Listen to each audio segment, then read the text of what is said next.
ஒரு அழகான கிராமத்தில் ஒரு சிறிய புன்னகை என்கிற குமரன் வாழ்ந்தான். அவன் மிகவும் இனிமையான, எல்லாரையும் நகைப்புடையவன்.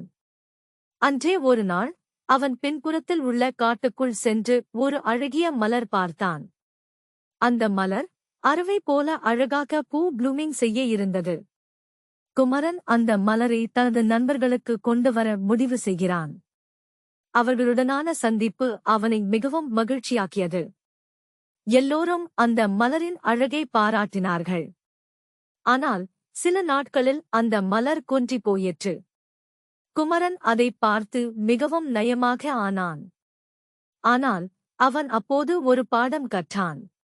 உயிரின் அழகு தற்காலிகம், ஆனால் இதயத்தின் காதல் என்றும் புகழ் பெற்றது. குமரன் தனது நண்பர்களுடன் கொண்டு வந்த மகிழ்ச்சி கொண்டு அந்த மலரின் நினைவுகளில் வாழ விரும்பினான். ஆகவே அந்த மலரை இழக்கவில்லை. மலரைப் போலவே குமரனின் காதலும் எப்போதும் உருவாக்கிக் கொண்டே இருந்தது.